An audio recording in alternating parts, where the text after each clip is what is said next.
Hello, listeners. Welcome to Marie Lives the Horror. This is episode 7 of the series True Paranormal Ghost Stories. In this episode, I bring you 5 chilling tales of true ghost stories submitted to Reddit. So without further ado, step into my horror chamber as we live the horror together.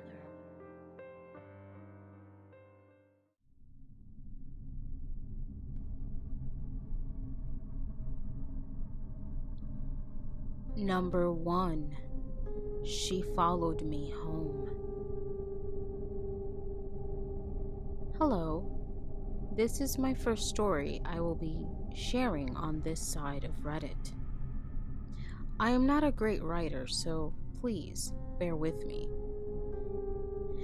Growing up, you hear a lot of ghost stories from your relatives, some outlandish, like my mother telling me of small, pint-sized murderous mermaids in Mexico, to my dad telling me Native American ghost stories that were all too eerie to let me sleep at night.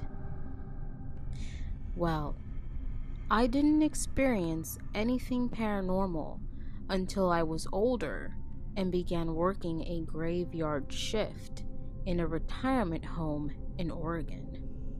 It was called Farmington Square. I have never in my life seen so much going on at one place. How active it was with the unseen after the lights went out. It started just after about a couple of weeks working with the elderly who only needed assistance, not the residents who had more severe ailments like full-blown Alzheimer's. I would have the task of setting up the whole dining room area at night while casually having rounds to check up on the residents. On one of these nights, as I set up the dining room tables, I heard clear as day a high-pitched child's voice saying, "Hello." I was deep in thought while doing the routine that I barely turned over my shoulder to say hi back, only to stop abruptly and realize it's 2 a.m. in a retirement home.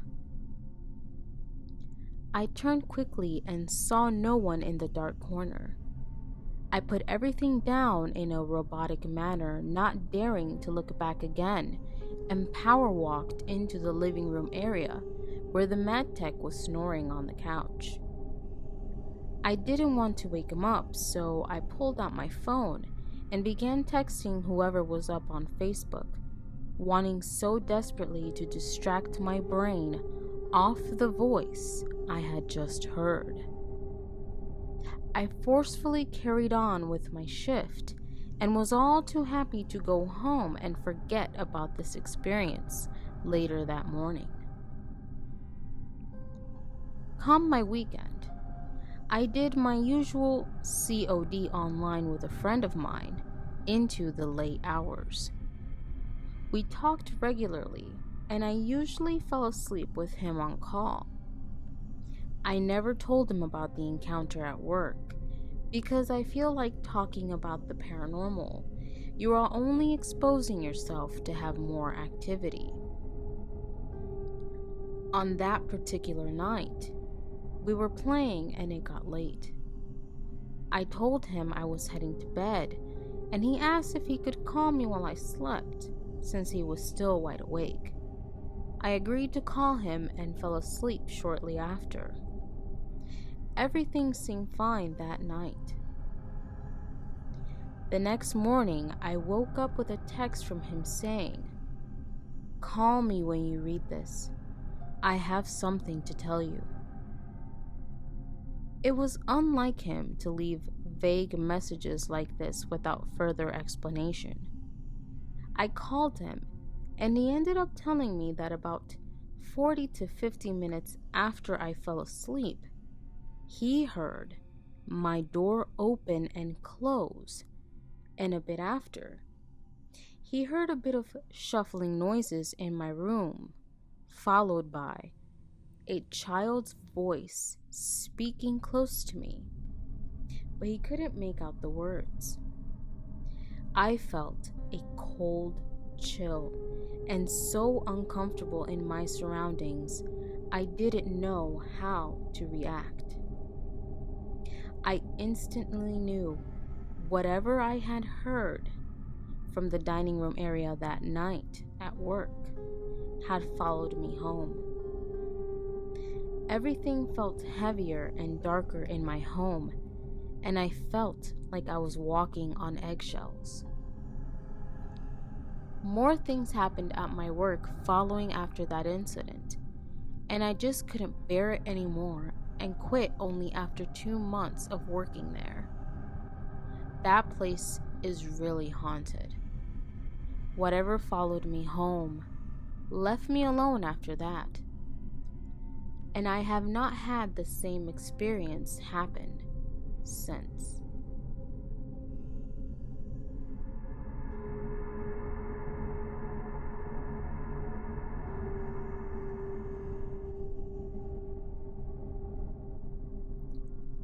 Number 2. The officer that never clocked out. At one of the prisons that I worked at, we had 3 T dorms, which is what I mentioned in a previous post, and 4 open bay dorms. Our open bay dorms do not have any cells, and it's just lined up with bunk beds. An open bay is set up to where you walk into the front door. You have a hallway. Your officer station is right in front of you, and you have wings on both sides that you're able to overlook, but they are separated. The only restroom that's available to officers is located in the hallway as soon as you walk in. No inmates have access to that hallway, obviously.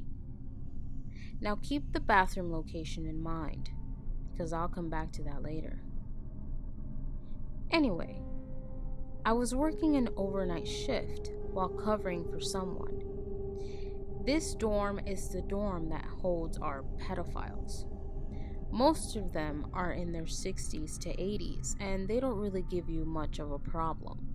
So you're usually assigned to that dorm by yourself at night, unlike our other dorms that hold offenders that are younger.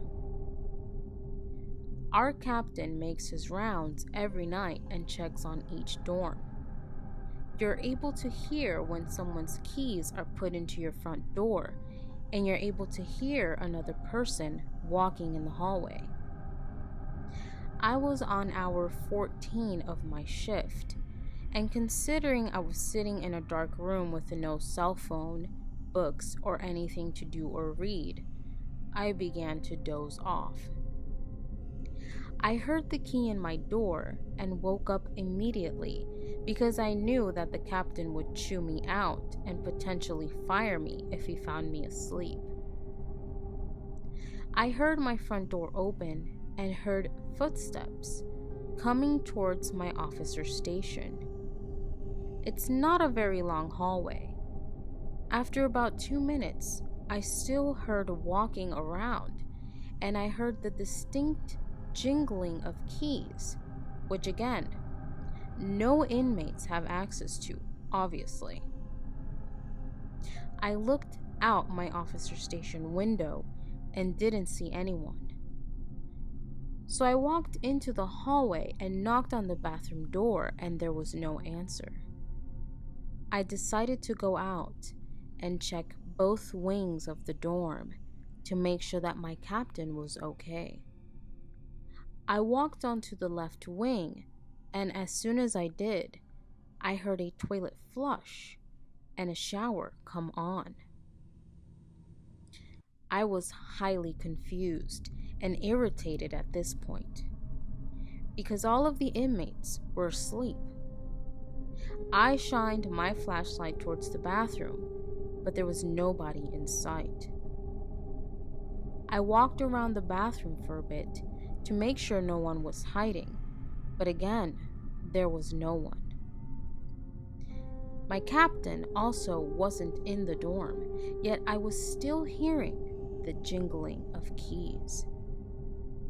At this point, I was fed up and exhausted, so I decided to leave the wings and use the officer restroom. As I was in there, I heard keys and footsteps again coming from outside the door. I also heard whistling, but it wasn't heavy male footsteps or a male whistle. It was dainty footsteps, as if a female officer was in my dorm. I kept hearing it, but never saw anything. When I woke the inmates up for their morning breakfast, one of them said, "Miss blank, you ran into Sergeant blank last night?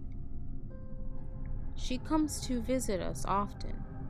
Don't pay her any mind." I let it go and walked him to the chow hall, and then I eventually asked my captain if he had been in my dorm last night, but he said he had not because he was caught up in our max unit dealing with a more important issue. Sergeant blank was killed by an inmate by getting her throat slit after not providing extra toilet paper back when this was a 100% maximum security in the 70s. She clocked in and was never able to clock out.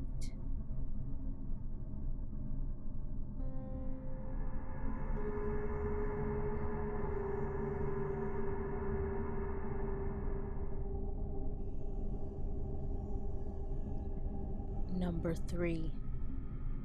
My girlfriend's father's experience in the 1990s. My girlfriend's dad went to school in Kansas. In the mid-1990s, he and his baseball buddies all got a new professor who they all loved. His university at the time would provide a Victorian-era home for all the professor and their families to stay in, free of charge. However, the catch was they would have to maintain the home and work on restoring it.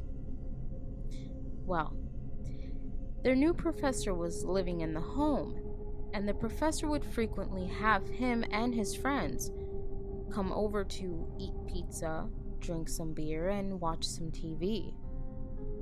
Then after a month or so, they noticed the professor and his entire family began sleeping in his office. This, understandably, was very bizarre to them. So they asked him why they were doing this, and the professor wouldn't provide an answer.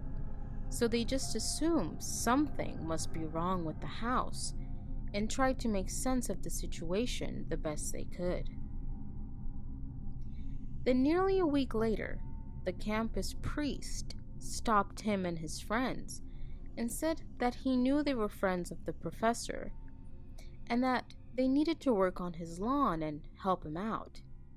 He had let the lawn go to shit when he left for his office.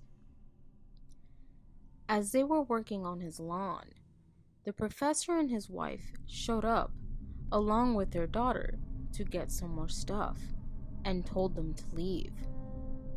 So they left and decided to pull some money together for a hotel room in another town so they could work on his yard and fix up the house, so the school would chill on him and so the professor and his family could relax too.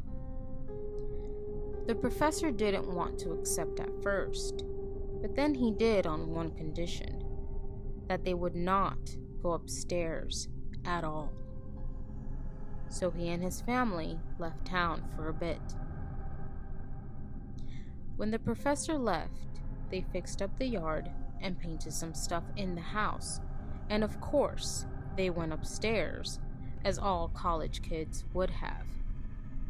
They then decided to have some people over and drink at the professor's house. Toward the end of the night, after the girls they had over left, they heard a loud bang come from upstairs. They found a paint can that they had left up there was knocked down, but luckily the lid was on the can, so there wasn't a mess. But as they were taking the paint cans downstairs, they heard a noise from the little girl's room. Every toy was in a perfect circle, looking at one another. One of the guys picked up a bear and threw it across the room, and they all went back downstairs. They heard another bang, and all went up to find the bear back in its place. They pieced together that the bangs were the doors slamming shut. They then were getting freaked out, but they thought ghost and all, that was BS. So this time, they threw the toys around everywhere until they all felt a burning sensation all over their bodies and in their eyes. They all ran out of the house, and their backs all had scratches, and their eyes were all turning bloodshot. They called the professor and told him what happened. He rejoiced that he and his family weren't crazy. It happened to them too. That's why they fled the house. After that, the professor quit, and the university, shortly after, tore the house down.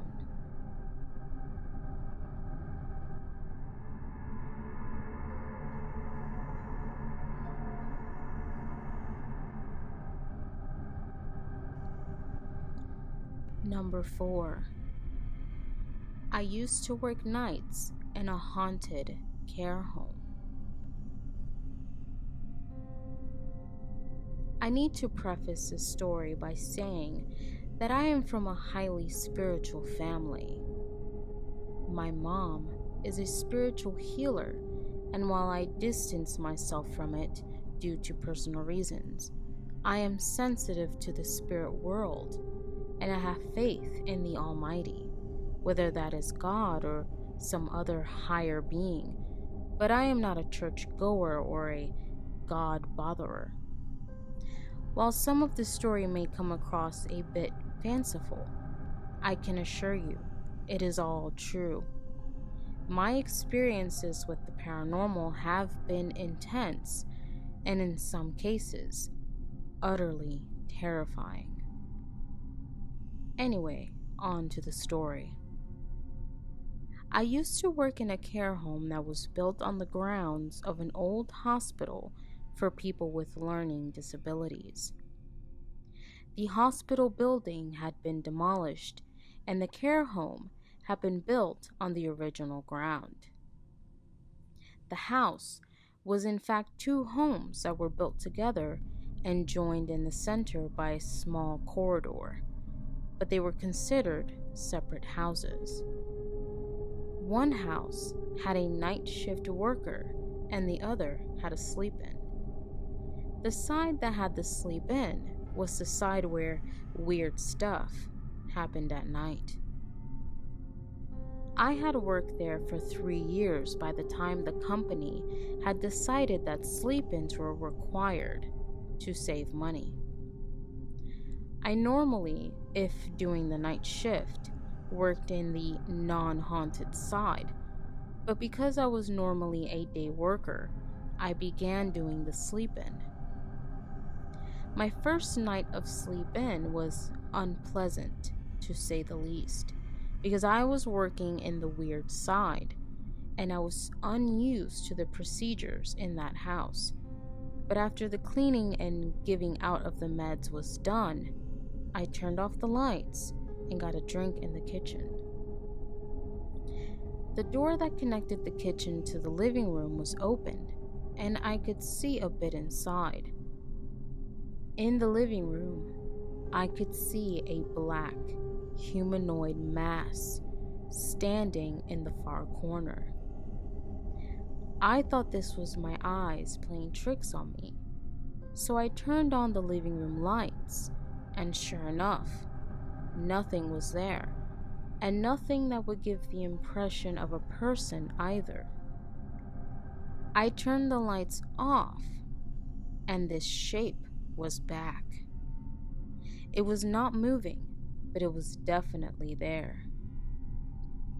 Okay then, that was a bit weird, but I didn't get any vibes from it, so I ignored it.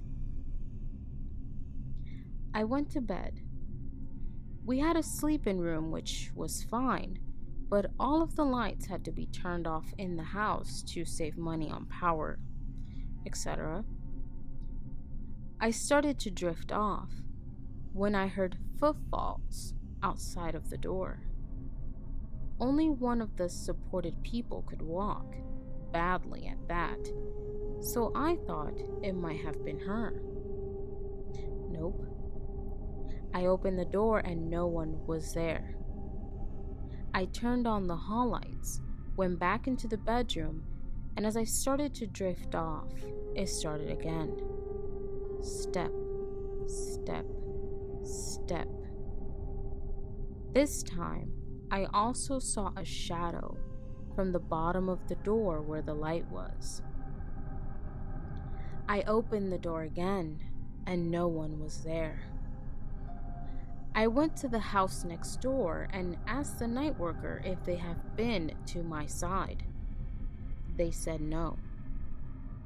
I was inclined to believe her, as she was not someone who would lie, and she was and is a very good person. I went back to bed and tried to sleep. It was about midnight at this point. And sure enough, the sounds started again. Exasperated, I told whatever was out there to bugger off, although I used more colorful language at the time. They did not stop. Now, I do not like using my spiritual abilities. The issue is that if you do, then malevolent spirits can see you easier. I have dealt with bad/evil spirits before, and the last ended very badly, with someone nearly dying, which is why I distance myself from it. It is also why I have very strong faith. I do not like talking about that incident. It was very traumatic, and I don't like reliving it. So I'll stop with that event there. However, because I was tired and annoyed, and the spirit out in the corridor was not particularly bad, just annoying, I reached, and in no uncertain terms stated that if it did not go away on its own, I would make it go away. The threat I implied was banishment, and then I flexed the old spiritual muscles. The noise and shadows left, and I was finally able to get sleep. Yes, I was being a jerk to it, but I had worked 13 hours and was having to sleep at the property. I was not happy. This is not where things end though, as I still saw weird and unpleasant things in the night throughout the rest of my time working at that house. Remember the shadow in the living room? Well, one night, I was in the corridor entrance to the living room, just inside. The lights were off in the room and corridor, but the light from the sleep-in bedroom was on, so I could see okay. The shadow was there again. Initially, I just brushed it off, but it began moving. My skin crawled and the hair on the back of my neck stood. This thing was bad. I mean, very bad. I got the headaches I get when things like that are around, and I felt sick. It moved towards me. It moved quickly. I stepped back just as quickly and walked into the corridor wall. However, it stopped at the threshold and came no further. I do not know why the thing had me cold, and it could have attacked. It may have been confined to the living room, but I don't know. I began to pray the Lord's Prayer, the first time I had done so since I was in school, and surrounded myself in my faith. I did not try to fight it. I am not stupid. Things like that are best left alone, and it probably just wanted me out of its space.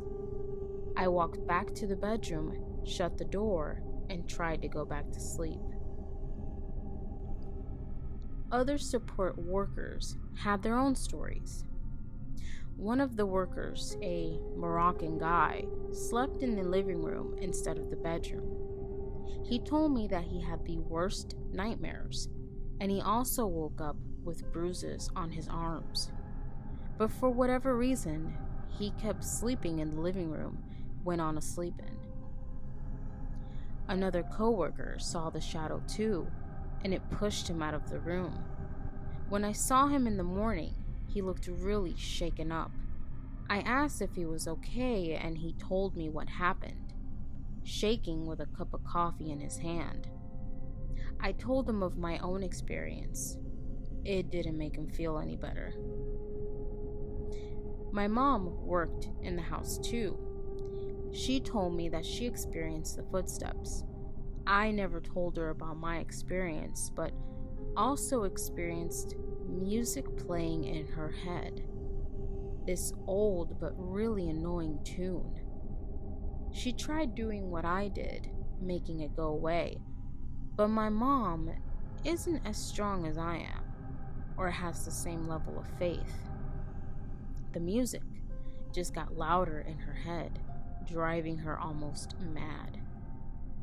The footsteps and shadows in the corridor were also really bad. She pleaded with the spirit to leave her alone, that she wasn't interested in harming it, and she just wanted to go to sleep.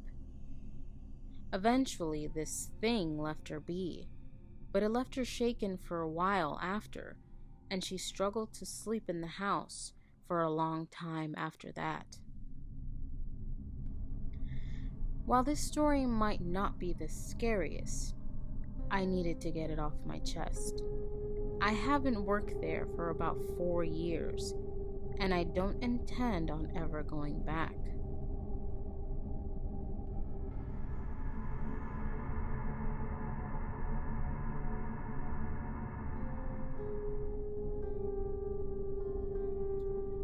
Number 5. For whom the bell tolls. The incidents I chronicle in the following account are true and happened in 2009 in the northeastern US. I went to visit my daughter and her family one evening. They live in a rural area that is quite dark at night due to lack of ambient lighting. I exited my car and began to walk across the yard toward the house. The darkness was such that I couldn't see anything before me. However, I was familiar with the property. As I was walking, I came to an abrupt stop, raising my arms in front of me, not by conscious choosing, but my body sensed something before me, almost like an instinct. Thinking it might be a yard toy, I kicked outward, but nothing was there. I immediately heard a light rustling distant, but approaching my position rapidly. The initial sensing of my path being blocked grew stronger. I then saw from across the opposite end of the darkened yard a figure moving swiftly toward me. The figure was moving so rapid that it appeared as a blur approaching and departing. It was only when it passed me and was for a split second aligned with me on my left that I got a close glimpse. For a nanosecond, it was headed straight at me and only veered to my left at the last possible moment. Its description was as follows. I estimate a height of 8 feet. This is based on comparing my height of 6 feet 3 inches. However, the figure glided and was leaning forward at an almost 45-degree angle. It did not contact the ground. It wore a classic monk-type robe, brown with black smudges. The material was worn and tattered, and the hood drastically draped down over the facial area, obscuring any facial features. In passing it, it never looked at me. Its body posture and head remained straight ahead, but again, in a leaning forward slanted position. Its movement in passing created an audible swishing sound. I stepped forward while looking in the direction of the house. This one step triggered their motion-activated floodlights, but I kept watching what just passed me until it disappeared into the darkness. Total time after passing me, then losing sight of it, estimated to about 3 to 4 seconds. When I entered the house, I attempted to tell my daughter what just happened. She held her finger up to her lips in a low voice and said, "Don't say anything around Steve. He's already nervous about us living so close to the old barn." Note: Steve grew up believing the barn was haunted. Still trying to get a grip, I said, "Okay, probably my imagination." I gave her what I went out to take and said I had to scoot for a couple more errands. We hugged and I walked, this time across a well-lit yard, to my car. I got in, and instead of going in the direction of what passed me, I went the opposite way. After a few minutes, I saw the lights of the Sheets store. I whipped in, found a parking spot, and stared off thinking about what I just experienced. This I knew. It really happened. What I saw was what all of the pictures and literature throughout my life had depicted: the Grim Reaper. So why am I still alive? Why did it turn from me at the last second? That was Saturday evening. On Sunday morning, I woke up exactly 5:30 a.m., which was unusual for me. Also unusual was that I awoke fully. No momentary grogginess, bright-eyed. I moved to the edge of the bed and watched the early sun streaming in through the half-closed slats. The room was silent. Before I could stand, a long, single musical note from a trumpet came directly from the right corner of the room. It started low, but rose in volume and lasted about 5 to 7 seconds. Then the room was again dead silent.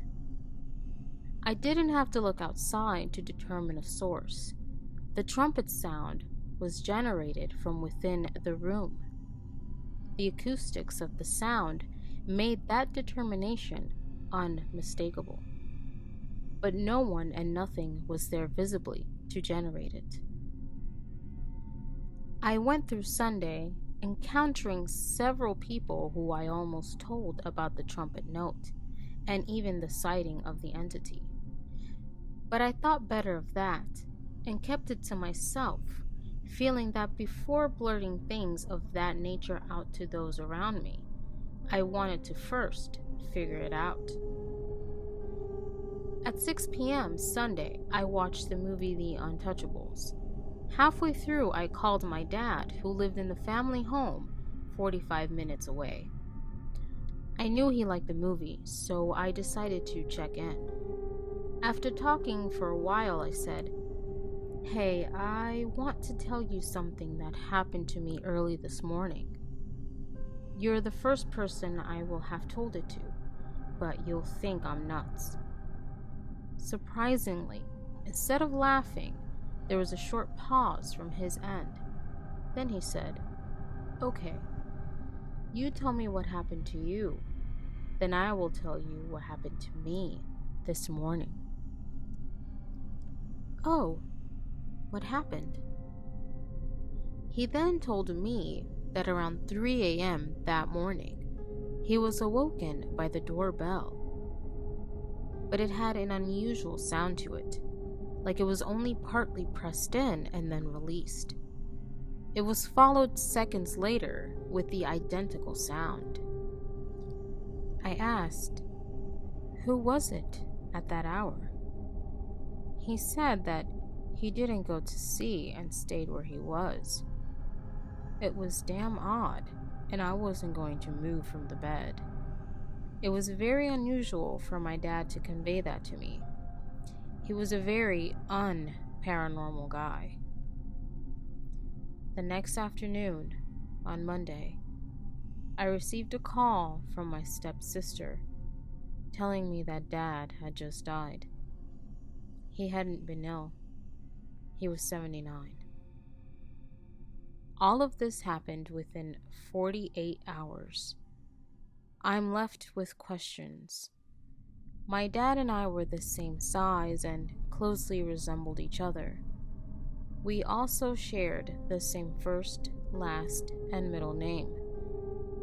Did this entity resembling, or was the Reaper, mistaken me for my dad and course corrected at the last few seconds? Was the doorbell ringing the Reaper entity, awaiting Dad to answer the door, at which point Dad would have died then?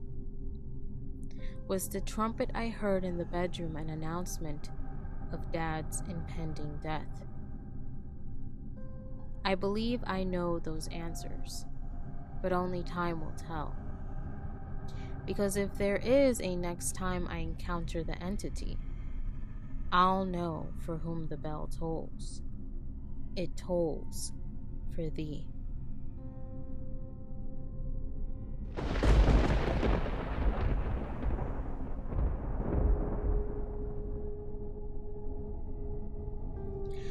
Hello, listeners.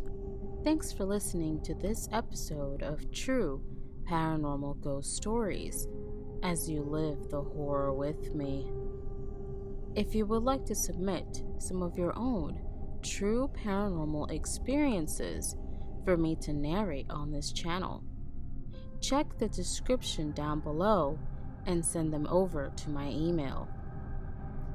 Don't forget to subscribe and click on the notification bell to keep up with future episodes. Thanks for listening. I am your host, Marie Lives the Horror.